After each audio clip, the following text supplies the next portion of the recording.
Présent en Égypte dans le cadre de la COP 27, le Premier ministre de Transition Saleh Kebzabo a pris part à une table ronde de haut niveau qui a permis de discuter de la possibilité d'investir dans l'hydroénergie et de l'avenir du secteur. Le DHIS2, c'est la plateforme de la collecte de données, ou plutôt un système de gestion de l'information sanitaire que vient de se doter le ministère de la Santé publique, une plateforme pour gérer en temps réel les informations. Une dizaine de jeunes porteurs de projets dans le domaine de l'élevage, de l'agriculture et de la transformation de produits dérivés vont pouvoir réaliser leurs rêves. Ils ont reçu des chèques dans le cadre de la promotion de l'entrepreneuriat jeunesse de la Conféges.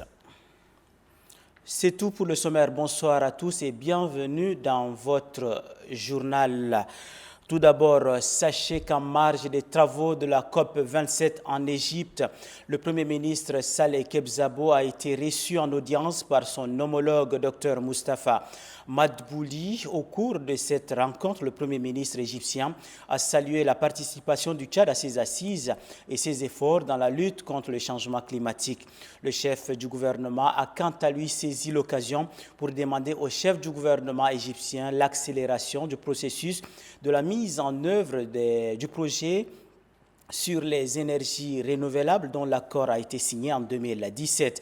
Les deux personnalités ont également à cette entrevue évoqué bien d'autres volets de coopération dans le domaine de la sécurité, de la défense et de la lutte contre le terrorisme. On reste toujours en Égypte, à Sharm el-Sheikh précisément, où le Premier ministre de Transition Saleh Kebzabo a participé à une table ronde de haut niveau sur le thème « Investir dans l'avenir de l'énergie, hydroénergie ». Amit Koumi.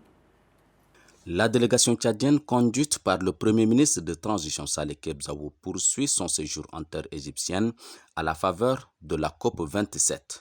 Aux côtés des chefs d'État et de gouvernement, le Premier ministre de Transition Saleh Kebzabo a assisté à la table ronde de haut niveau portant sur le thème « Investir dans l'avenir de l'énergie hydrogène ». Dans son intervention, le chef du gouvernement de transition Saleh Kebzabo a précisé que son pays, le Tchad, dispose des potentiels pour le développement et la production de l'hydrogène. Saleh Kebzabo invite toute expertise désireuse d'appuyer le Tchad de se positionner pour l'étude technique visant à évaluer le potentiel réel d'énergie, hydrogène et en particulier de l'hydrogène vert. À la table ronde dédiée à la sécurité alimentaire, le Premier ministre de transition Saleh Kebzabo a affirmé que la mise en valeur de potentialités agro-silvopastorales et halieutiques dont dispose le Tchad demeure un défi. Pour le chef de la délégation tchadienne à ses assises sur l'environnement, le pays de Toumaï fait face à certains maux, dont l'insécurité dans le bassin du lac Tchad, marquée par des attaques terroristes à partir de certains pays voisins et aux effets néfastes du changement climatique. Au-delà de ses interventions aux côtés de ses pairs et des experts divers horizons, le séjour du Premier ministre de transition Saleh Kebzabo a été marqué par la visite du pavillon du Tchad à cette rencontre internationale interégyptienne, la COP 27. Intervenant à cette table ronde de la COP 27, le Premier ministre Saleh Kebzabo a présenté la situation du changement climatique au Tchad exacerbée par des inondations. Le chef du gouvernement a porté à l'attention de l'Assemblée les impacts de ces inondations sur les populations. Un extrait de ses propos. Je voudrais retenir une chose. 1,8, ça place le Tchad presque en tête des pays qui sont, disons, frappés. Alors là-dedans, quelle est la responsabilité du cultivateur ou de l'éleveur qui n'est absolument pas au courant de tous ces problèmes? Mais ils en seront les grandes victimes. Lorsque nous préparions cette réunion, du jour au lendemain, nous nous sommes réveillés dans l'eau. 18 régions sur 23 sont frappées par les inondations. 100 000 personnes à N'Djamena, la capitale, 1 million de personnes dans tout le pays, 450 000 hectares de cultures emportées par les eaux, une partie de N'Djamena est dans l'eau. Les gens ont fui leur maison en emportant ce qu'ils peuvent emporter, c'est-à-dire pas grand-chose, avec la perspective que quand les eaux vont se retirer, les maisons vont tomber. Donc voilà les conséquences du changement climatique pour lequel je pense que je ne vais pas entrer dans un discours académique quelconque, mais je vais me contenter de faits et de vous appeler, vous en particulier africains, à faire en sorte que l'information dans ce domaine-là, elle soit le plus possible partagée. La production animale du Tchad, elle est extraordinairement élevée. Nous sommes le premier pays, je crois, de grands cheptels en Afrique. Près de 150 millions de cheptels, toutes bêtes confondues. Mais dans quel état? Quand j'ai parlé de la formation, on peut y insister un peu et trouver le petit rudiment possible pour que nos éleveurs élèvent mieux en ayant moins de troupeaux. Et ça aussi, c'est un des enjeux qui touche aujourd'hui les pays africains, en particulier ceux de la bande sahélienne, à qui je vais m'adresser particulièrement, en leur disant que nous avons les mêmes problèmes, les pays du Sahel. Ils sont 5 ou 6, je crois. Pourquoi on ne met pas tout en commun pour venir, par exemple, à un forum comme celui-ci? Chacun de nous va constituer son dossier en espérant venir engranger quelques millions pour repartir avec. Non, ça ne sert à rien. Parce que la proximité de tous ces pays qui ont actuellement les mêmes caractéristiques physiques va faire en sorte que ce qui va frapper l'un frappera nécessairement l'autre.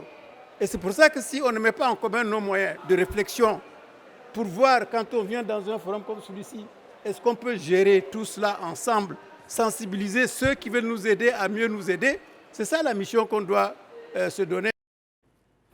Le Premier ministre de Transition Saleh Kebsabo à la COP 27.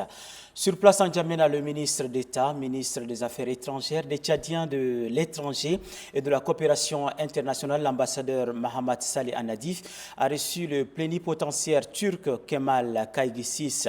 L'entrevue a porté sur les renforcements des liens bilatéraux entre les deux pays. Varelach. L'ambassadeur de la République de Turquie, Kemal Kaygisis, au ministère des Affaires étrangères. Ce diplomate turc est reçu en audience par le chef de la diplomatie tchadienne, l'ambassadeur Mohamed Saleh Anadif. Avec celui-ci, les échanges ont porté sur le partenariat entre les deux pays, notamment dans les domaines éducatifs, sociaux et bien d'autres. Un partenariat que les deux pays amis et frères comptent le pérenniser pour le bonheur de leur peuple. Nous avons parlé avec Monsieur le ministre sur la coopération de la Turquie avec le Tchad, les ONG turques qui interviennent régulièrement ici au Tchad pour l'aide humanitaire, partout dans les domaines de la santé. Comme l'ambassade, nous sommes toujours disponibles. C'est pourquoi nous sommes là.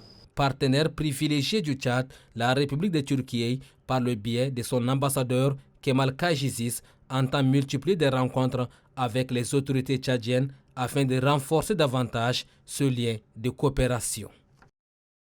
Le ministre de la Justice, garde des Sceaux, chargé des droits humains, Mahamat Ahmad Alabo, à la tête d'une délégation, a effectué ce mercredi une visite aux auditeurs de justice en formation linguistique au Centre pédagogique régional ICESCO et au CALF.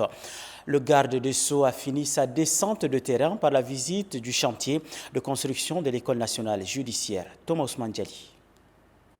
Une journée hors du bureau pour le garde des Sceaux, ministre de la Justice chargé des droits humains ce 9 novembre 2022. Mohamed Ahmad Alhabo, à la tête d'une délégation, effectue une descente au Centre pédagogique régional de l'ICESCO, où sont admis depuis le 1er octobre dernier 50 auditeurs de justice pour une formation linguistique arabe. Ces auditeurs, à la base francophone, ont 3 mois de cours pour se familiariser avec la langue arabe. Une visite pour s'imprégner des conditions dans lesquelles évolue l'enseignement, recenser leurs doléances et surtout partager ses expériences avec ses futurs corps judiciaires. Pour le ministre, les langues sont un patrimoine commun des Tchadiens par lesquels passe l'unité nationale.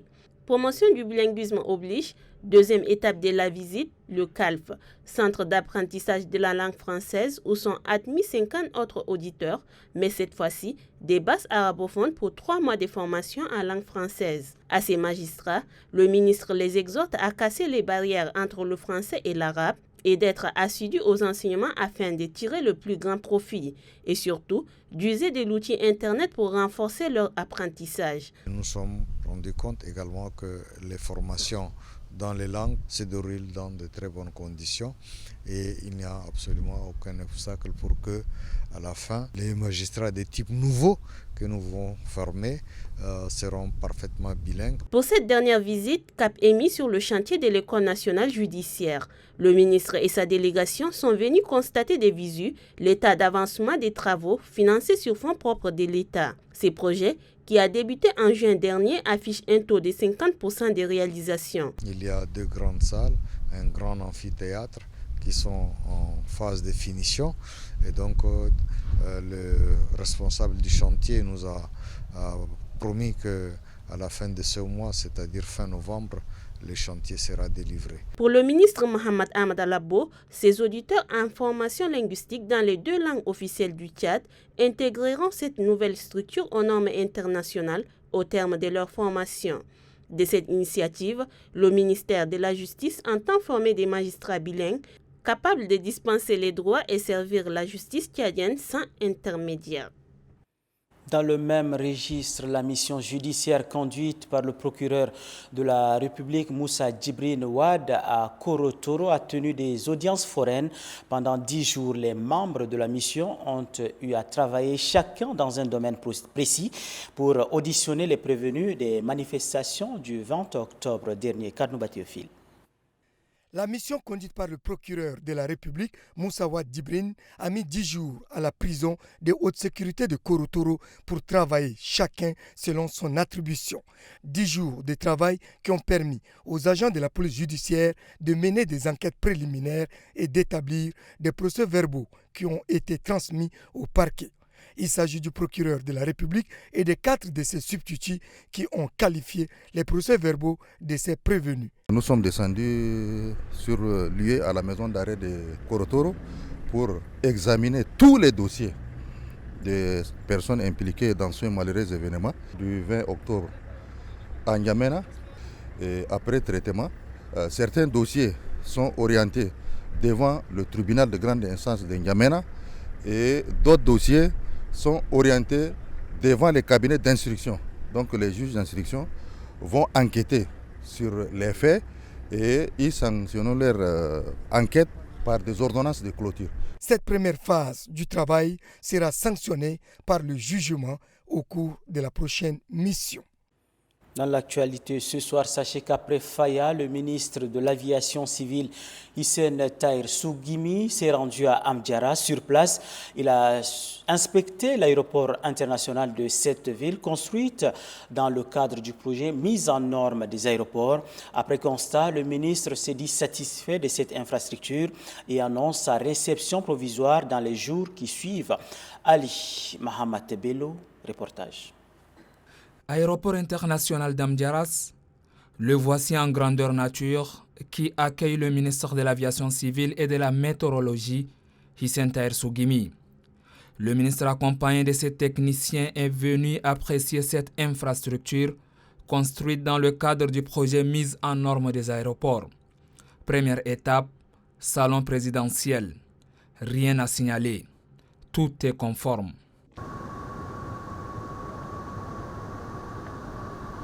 Deuxième étape, maintenant, bloc technique.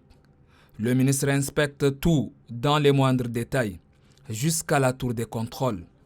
Déjà à ce stade, l'aéroport fait bonne presse, mais la visite continue jusqu'à l'aérogare et les installations solaires. C'est un joyau qui est bien fait. Un aéroport de catégorie E, un aéroport international. Le deuxième au Tchad qui répond à toutes les normes internationales de navigation, d'accueil, de sécurité. C'est un aéroport qui est doté de tous les équipements modernes de navigation, que ce soit la nuit ou le jour. Il y a une centrale électrique surtout qui est autonome, complètement autonome. Une centrale électrique solaire qui fonctionne le jour, mais aussi dotée de batteries de stockage qui peut faire fonctionner l'aéroport la nuit. Même à la tombée de la nuit, la visite d'inspection se poursuit, car rien ne doit échapper à la délégation. Et comme dernière étape, le ministre de l'Aviation civile et ses techniciens ont parcouru toute la piste, plusieurs kilomètres, avant d'annoncer la réception. Je suis très satisfait que ces travaux sont bien terminés, tout est nickel. Il ne reste que la réception provisoire qui aura lieu dans quelques jours. Et puis, il y aura l'inauguration de ce deuxième aéroport international du Tchad qui répond à toutes les normes. L'aéroport international d'Amdjaras est donc prêt. Et vu la situation géographique de la ville, ces bijoux architecturaux aux normes internationales, le deuxième au Tchad viendra, selon les experts, donner un coup de pouce à l'économie nationale. Le ministère de la Santé publique et de la Prévention dispose désormais d'un système de gestion d'informations électroniques. Il s'agit de la plateforme DHIS2 dont les activités ont été officiellement lancées par le ministre de la Santé publique, Dr Abdelmajid Abderrahim Guéam Benguiri. Pendant longtemps, l'information sanitaire au Tchad s'appuyait sur le support papier avec toutes les difficultés telles que la lente remontée des données du niveau périphérique au niveau central. Pour remédier à cette situation et répondre convenablement à la nécessité de fournir une information sanitaire de qualité et disponible à temps, le ministère de la Santé publique a jugé nécessaire d'opter pour cet outil électronique de collecte de données fiables. Un système de santé qui n'a pas de données fiables, c'est un système de santé non seulement aveugle, mais sourd et muet, qui ne permet pas aux autorités nationales de prendre les décisions qu'il faut au moment où il faut. Pour le ministre de la Santé publique et de la Prévention, l'objectif est d'améliorer la gouvernance du système d'information sanitaire à tous les niveaux et de faire des analyses en temps réel. Les objectifs du logiciel DHIS2 consistent à améliorer la gouvernance du système de santé sanitaire parce que le système de santé est bâti sur des fondamentaux, parmi lesquels l'information sanitaire est un des piliers centraux du système de santé. Le chef du département de la santé publique a en outre exprimé toutes ses reconnaissances aux différents partenaires techniques et financiers pour leur soutien multiforme sans lequel cette plateforme ne devienne une réalité. Activité des membres du gouvernement, toujours le ministre des Sports et des Loisirs Patal Géo a rencontré le bureau exécutif du comité olympique et sportif tchadien. Cette toute première rencontre a pour but d'étudier les voies et moyens pouvant redynamiser le sport tchadien. Innocent Kilayo. Cette toute première rencontre du nouveau ministre des Sports et des Loisirs Patal Géo avec le bureau exécutif du comité olympique et sportif tchadien n'est pas le fruit d'un hasard de calendrier. Il s'agit pour le nouveau ministre de redonner un nouveau souffle au sport en agonie. Au cours de la séance, la parole a été donnée au président du comité olympique et sportif tchadien, Idriss Dokouni Atiker, qui a fait un tour d'horizon de tous les maux qui handicapent ce secteur. Du moment où le département s'immisce dans le problème fédéral, les instances internationales disent non, c'est politique. C'est pourquoi nous avons toujours conseillé le département de tutelle, hey, si vous avez des difficultés avec les fédérations nationales, la seule instance qui est censée être écoutez ou dites, c'est le comité olympique qui est l'organe régulateur des difficultés des fédérations nationales. Après avoir suivi avec beaucoup d'attention la présentation du président du COS, le ministre en charge des sports a fait sa proposition. Le premier axe fondamental que je vais m'appuyer dessus, c'est d'abord l'organisation des états généraux des sports. Et le diagnostic global va être fait. Nous allons définir les forces et faiblesses, les opportunités et les menaces qui conduiront vers la détermination des facteurs clés de succès. Le ministre Patal Géo affirme qu'il compte beaucoup sur le comité olympique sportif tchadien pour sortir le sport tchadien de sa léthargie. D'ores et déjà, le COST a annoncé une semaine sportive dans les jours à venir pour clôturer l'année sportive en cours.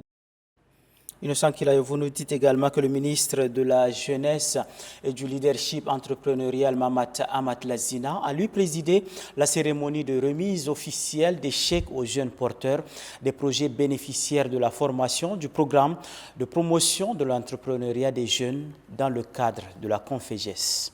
Votre reportage. C'est un jour de sourire et de la joie pour ces 10 jeunes bénéficiaires des chèques du programme de promotion d'entrepreneuriat des jeunes PPEJ, une initiative de la Conféges qui a pour but de financer les projets des jeunes dans l'espace francophone. C'est ainsi que 10 jeunes ont été élus grâce à leurs projets innovants. Le montant des chèques varie de 1 700 000 à 2,5 millions de francs CFA. La plupart des projets portent sur l'élevage, l'agriculture et la transformation. Nous nous engageons résolument en tant que bénéficiaires à ne pas vous décevoir. Ainsi, nous vous rassurons que nous allions utiliser rationnellement ces fonds. Pour le correspondant national de la Confégès et le président du réseau national des jeunes entrepreneurs, c'est un grand jour pour ces jeunes bénéficiaires des chèques. Ils deviendront des patrons de leur entreprise. Le ministre de la Jeunesse et du Leadership entrepreneurial, Mohamed Ahmad Lazina, affirme que le chômage des jeunes constitue une des préoccupations majeures du gouvernement et l'entrepreneuriat est l'une des solutions. L'entrepreneuriat est aujourd'hui considéré comme un canal de résorption du chômage et de relance de l'économie dans les contextes où la fonction publique n'a pas la capacité d'offrir l'emploi à tous les jeunes. Ces 10 bénéficiaires de ces chèques de la Confégès ont chacun un parrain. Le ministre de la Jeunesse et du Leadership entrepreneurial leur demande de bien suivre ces jeunes. Parlons à présent d'un atelier, cet atelier de formation des enseignants volontaires sur l'éducation à la vie, à la santé de la reproduction et en technique d'évaluation et de remédiation à l'initiative de l'Agence nationale de volontariat du Tchad, dont les travaux ont aussi commencé. C'est le ministre de la Jeunesse et du Leadership entrepreneurial, Mohamed Ahmad Lazina, qui a lancé les travaux. Apolline Gani.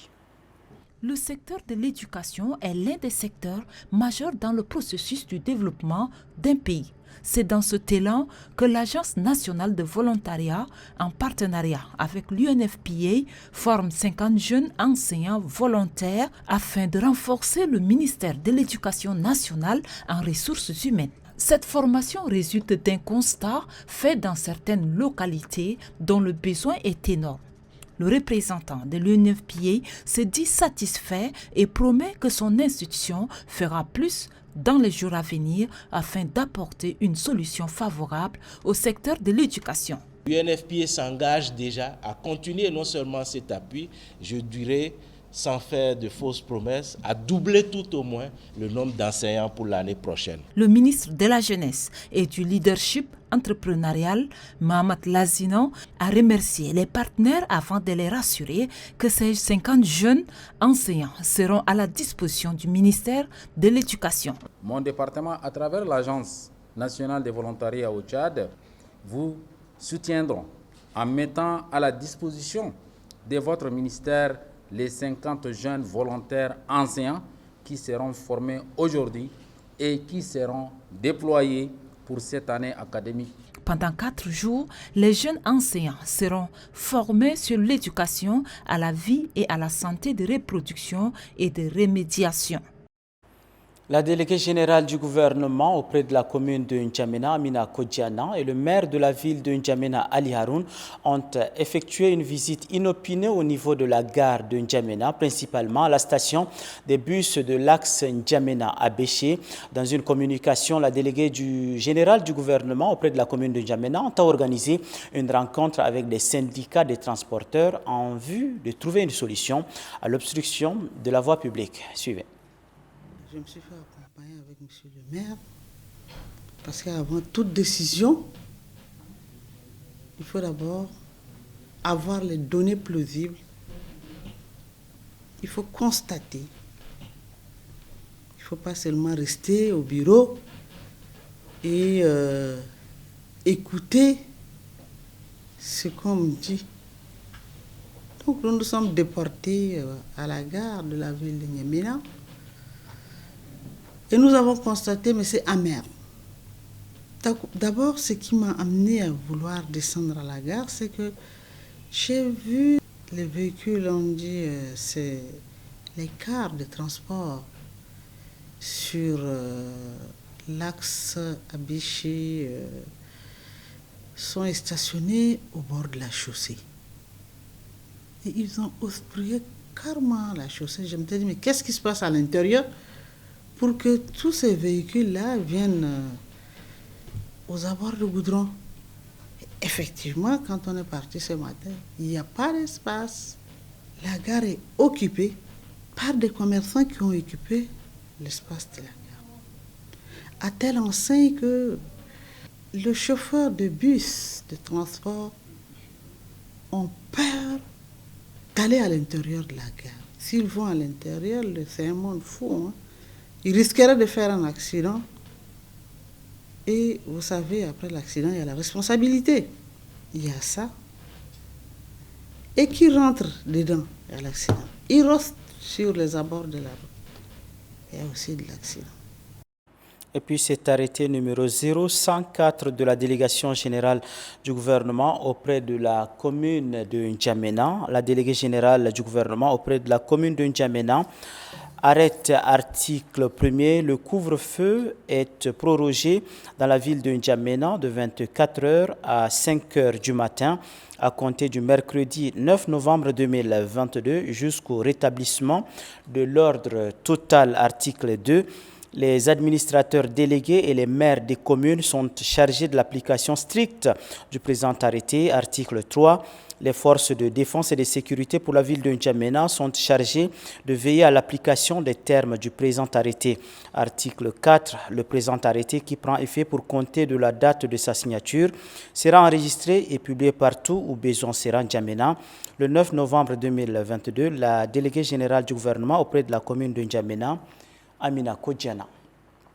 Le gouverneur du Wadi Fira, le général Ayoub Abdelkerim Abdoulaye, accompagné de ses proches collaborateurs, a entamé une visite dans les différents services déconcentrés de l'État. Objectif, s'imprégner du fonctionnement de l'appareil administratif. Adoum Djigrekebi, reportage.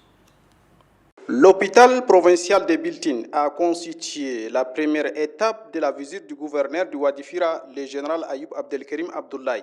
Dans cette structure hospitalière, le gouverneur a fait une visite guidée par le directeur de l'hôpital dans les différents services suivants: les pavillons des urgences, la maternité, la salle d'hospitalisation et les laboratoires. Dans ces services, leurs soucis majeurs sont liés à l'eau et à l'énergie. Au deux lycées de Biltine, bilingue et moderne, où est logé l'Institut national supérieur des arts et métiers, la rentrée vient à peine de commencer et la plupart des enseignants étaient sur place. Là aussi, les bénévolats jouent un grand rôle dans ces institutions scolaires. À la structure de communication, en l'occurrence l'ONAMA de Biltine, le numéro 1 du Wadi Fira a visité tous les services de la salle des émetteurs en passant par les studios et la salle de production. Ici, le constat est amer. L'émetteur est au rabais, ne pouvant pas couvrir les 2 tiers de la province. Une voiture vieillissante, non propice aux productions des émissions. Manque cruel de personnel, la liste n'est pas exhaustive. C'est l'occasion pour les différents délégués et chefs de service visités de demander l'appui du gouverneur auprès des plus hautes autorités du pays pour que des solutions à court terme soient retrouvées à leurs difficultés. À son tour, le gouverneur Ayoub Abdelkerim Abdoulaye a promis prendre bonne note les problèmes énumérés par les différents responsables et les transmettre à qui de droit pour une issue des solutions très rapides. Le gouverneur de l'Enedi-Ouest, Idriss Gad Abderrahman, a lui effectué une visite sur le site minier de Wadi Salal, situé à environ 80 km. On en sait plus avec Omar Tidjani. Le gouverneur de la province de l'Enedi-Ouest, Idriss Gad Abderrahman, a effectué une visite inopinée ce lundi dans la zone d'exploitation minière du département de Fada, précisément à Wadi Salal, localité située à 80 km de Fada. Il a fait une descente dans la société Achidja, à Barsi, Guimpo et la société Morcha. L'objectif est de rendre publique la décision numéro 46 du 7 novembre 2022 portant suspension provisoire des activités des sociétés d'exploitation de l'or dans les départements de Fada et de Morcha, province de l'Enedi-Ouest. Après les sites d'exploitation, le premier magistrat de la province s'est rendu auprès de la population pour informer la même décision et il les a rassurés qu'une mission de contrôle qui va déterminer les préoccupations des uns et des autres dans les jours à venir. Et ces hommes nous ont promis qu'ils ne feront pas d'autres actes que ça. Ils attendent à ce que le gouvernement vienne identifier les effets néfastes et c'est aux techniciens d'apprécier. Cette décision du gouverneur vient après quelques jours de la plainte de la population de cette localité. Dans le Tibesti, le gouverneur Mahamat Toshishidi vient d'effectuer une tournée. C'est dans le cadre de la sécurisation de sa circonscription administrative. La Chak Bepaba me désiré. La sécurité de la population et de leurs biens est au cœur de cette tournée sécuritaire du gouverneur de la province du Tibesti, Mahamat Touchishidi. Accompagné de plusieurs responsables militaires de la zone de défense numéro 6, le gouverneur du Tibesti est allé donner des instructions fermes qui contribuent au renforcement de la sécurité dans la province. À Zouar, première étape de cette tournée, le gouverneur de la province du Tibesti, Mahamat Touchishidi, a tenu une rencontre de travail avec les différents responsables en charge de la sécurité de ce département. Les orientations données par le gouverneur sont d'ordre sécuritaire. Après cette séance de travail, cap est mis sur la localité d'Ogi, jugé Ogi. De par sa situation géographique, entre les provinces du Borkou et la province du Kanem, une zone de trafic commercial par excellence. La localité attire également des bandits de grands chemins en provenance du Niger et de la Libye qui ne cessent de rendre la vie impossible aux voyageurs empruntant cette voie. Pour rappel, l'ex-otage franco-australien Jérôme Hugono a été retrouvé dans ce même endroit après avoir été enlevé dans le Wadi Fira. C'est pourquoi le gouverneur a invité les éléments de l'unité de surveillance du territoire à redoubler de vigilance pour contrecarrer les actes de ces hors-la-loi. Le gouverneur du Guéra a procédé au cours d'une cérémonie à l'installation du sous-groupement mobile d'intervention de la police. À cette même occasion, il a remis des anciens à 2 roues à la police provinciale. Ahmad Fadjak Mala. Sous-groupement d'intervention mobile de la police. Ce groupement est basé à Mongo, chef-lieu de la province d'Iguera. Il a comme 3 zones d'action étendues sur les provinces, à savoir le Bata, le Salamat et le Guéra. Ce groupement a pour mission de maintenir et d'établir l'ordre public, protéger les personnes et leurs biens, renforcer les autres services de la police dans leurs missions. Dans le cadre du renforcement des capacités des forces de l'ordre que le gouverneur, Dr Adoum Fortey Amadou, a procédé aussi à la remise officielle des clés de ces moyens roulants au profit de la police provinciale. Le délégué de la police provinciale d'Iguera, Mamad Majir Brouma, a signifié que l'arrivée du groupement de GEMIP à Mongo constitue une bouffée d'oxygène dans ce contexte de crise sécuritaire qui sévit dans la province. Le gouverneur de la province d'Iguera, Dr Adoum Fortey Amadou, s'est dit conscient de la mission qui est dévolue au GEMIP et demande au commandement du sous-groupement de se conformer aux missions à cette force spéciale afin d'atteindre les objectifs fixés, souhaitant bon courage et plein succès dans l'accomplissement de leur mission. Les nouvelles du Tchad profondent toujours. L'ambassadeur des États-Unis d'Amérique au Tchad, Alexander Laskaris, a séjourné à Béché dans le Wadaï. Le diplomate américain a eu sur place des échanges avec le gouverneur Bachar Ali Suleiman avant de visiter la force mixte Tchad-Soudan. Sidik Saboun Ibrahim, reportage. Dès son arrivée, l'ambassadeur des États-Unis d'Amérique au Tchad s'est rendu au gouvernorat du Wadaï pour présenter ses civilités au gouverneur Bachar Ali Suleiman. Les 2 personnalités ont passé en revue les relations bilatérales qui existent entre les États-Unis d'Amérique et le Tchad. Après le gouvernorat, l'ambassadeur accompagné du gouverneur du Wadaï s'est rendu au camp de la force mixte Tchad-Soudan. Occasion pour le commandant de la force mixte tchado-soudanaise, le général de division Ousmane Bahar Mohamed Itno, de faire la genèse de la force mixte créée depuis 2010. C'était pour combattre l'insécurité à la frontière commune entre le Tchad et le Soudan et de pérenniser la paix, la stabilité, la sécurité et la cohabitation pacifique. La force mixte Tchad-Soudan intervient également dans les domaines sociaux, a dit le général de division Ousmane Bahar Mohamed Idno. L'ambassadeur des États-Unis d'Amérique au Tchad a félicité la force mixte pour le travail abattu en faveur de la population frontalière des 2 pays, à savoir le Tchad et le Soudan. Dans le Logone occidental, le gouverneur Ibrahim Ibn Mohamed Saleh a procédé à l'inauguration du centre hospitalier diocésain Sacré-Cœur à la cathédrale de Moundou. Reportage Caroline Nodjilar.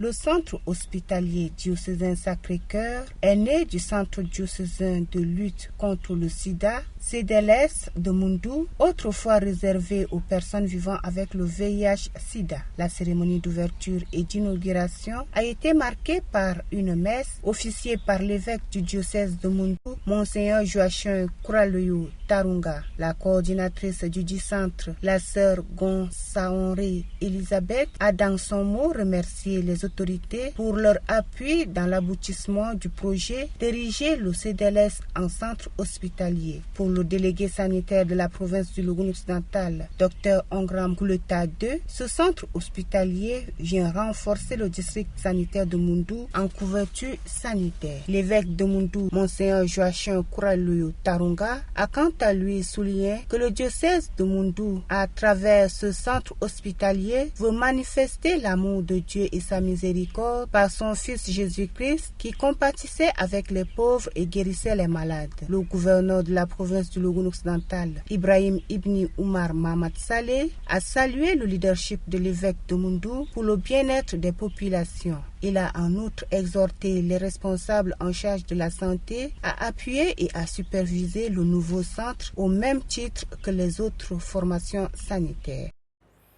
À Amtiman, la délégation provinciale des affaires culturelles, du patrimoine historique, du tourisme et de l'artisanat du Salamat a lancé le mois du livre et de la lecture. La cérémonie a été présidée par le gouverneur Abdoulaye Ibrahim Siam. Mohamed Abdelbanat. Le mois du livre et de la lecture est un événement majeur institué en 2017 et célébré chaque année.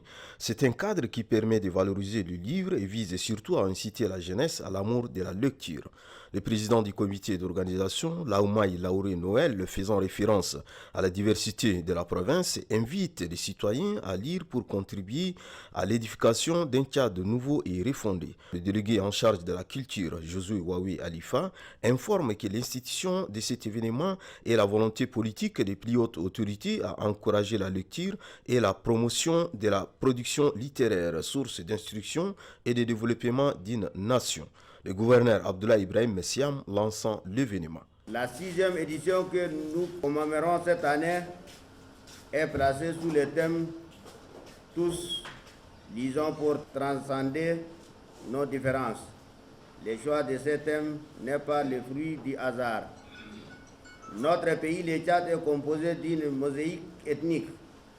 Cette diversité culturelle est maladroitement exploitée surtout à des fins politiciens pour engendrer le conflit inutile.